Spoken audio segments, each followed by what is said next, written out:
សូមគោរពជំរាបសួរនាងខ្ញុំឈ្មោះសែងសំណាងជានាយិការរងនៅសាលាបឋមសិក្សាហ៊ុនសែនថ្មសស្ថិតនៅក្នុងឃុំកពស្រុកបរិយជលសេខេត្តតាកែវសុខភាពសិក្សារបស់កុមារគឺជាផែនការអតិភិបនិងគោលដៅសំខាន់របស់សាលាបឋមសិក្សាហ៊ុនសែនថ្មសយើងខ្ញុំសាលាបានយកចិត្តទុកដាក់ខ្ពស់ក្នុងការបង្កើនបរិស្ថានសាលាស្អាតដែលបន្តការគ្រប់គ្រងសុខភាពសិក្សាកុមារនិងបរិយាកាសសិក្សាប្រកបដោយគុណភាពដែលបានផ្ដោតទៅលើកត្តាសំខាន់3ដូចខាងក្រោមដែនកម្ពុជាមាតុភូមិខ្ញុំលោស្រស់ផុសផង់ដោយពេជ្រសាលាបឋមសិក្សាហ៊ុនសែនថ្មសបង្កើតឡើងនៅឆ្នាំ1986សប្តាហ៍ថ្ងៃមានអគារសិក្សាចំនួន2ខ្នងស្មើនឹង14បន្ទប់ហើយមានបណ្ណាល័យដាច់ដោយឡែក1គ្រូសរុបចំនួន18នាក់ស្រី10នាក់និងមានសិស្សានុសិស្សសរុប378នាក់ស្រី180នាក់ដែលក្នុងនោះមានមត្តេយ្យ55នាក់ផងដែរដែលកំពុងបើកដំណើរការផ្តល់សេវាអប់រំជាតិល្អស្រស់សម្រាប់ស្រុកកត្តាដំបូងគឺលើកកម្ពស់អនាម័យខ្លួនប្រាណនិងទម្លាប់រស់នៅស្អាតកុមារបានរៀនពីរបៀបរក្សាអនាម័យខ្លួនប្រាណចេះទុកដាក់សម្រាមនិងអនុវត្តបញ្ញត្តិ 5R ដែលសំខាន់ក្នុងការរក្សាបរិស្ថានស្អាតនិងការទុកដាក់សម្រាមបានត្រឹមត្រូវការផ្សព្វផ្សាយអំពីបរិស្ថានស្អាតក្នុងបរិវេណសាលានិងតាមថ្នាក់រៀនជួយបង្កើតទម្លាប់សុខភាពល្អឲ្យកុមារអនុវត្តប្រចាំថ្ងៃ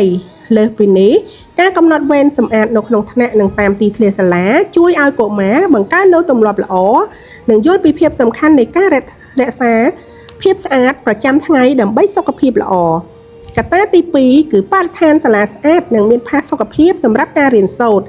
ទីធ្លាសាលាត្រជាក់ស្អាតនិងខ្យល់អាកាសបរិសុទ្ធនាំឲ្យកុមារអាចផ្ដោតលើការរៀននិងការអានសៀវភៅបានល្អសាលារក្សាបរិស្ថានស្អាតដែលគ្មានសម្រាមផ្លាស្ទិកឬទឹកស្អុយធ្វើឲ្យប៉ះពាល់ដល់សុខភាពកុមារនិងរាំងស្ទះដល់ការសិក្សារបស់ពួកគាត់បរិស្ថានស្អាតក៏ជួយកាត់បន្ថយជំងឺនិងទាក់ទាញកុមារឲ្យមករៀនជាប្រចាំកត្តាទី3គឺបរិស្ថានពណ៌បៃតងនិងសួនបន្លែសាលាបានដាំផ្កានិងដើមឈើលម្អបរិស្ថានសាលាដើម្បីផ្ដល់ភាពស្រស់ស្រាយនិងសុខភាពផ្លូវចិត្តល្អសម្រាប់កុមារពួកគាត់អង្គុយអានសៀវភៅនៅជុំវិញដើមឈើនិងដើមផ្កាដែលផ្ដល់ភាពត្រជាក់និងបរិយាកាសផាសុកភាពសម្រាប់ការរៀនបន្ថែមពីនេះសួនបន្លែត្រូវបានអនុវត្តតាមការដាំបន្លែសុវត្ថិភាពដើម្បីលើកកម្ពស់ការយកចិត្តទុកដាក់ចំពោះសុខភាពចំណីអាហារនិងការស្រឡាញ់ធម្មជាតិ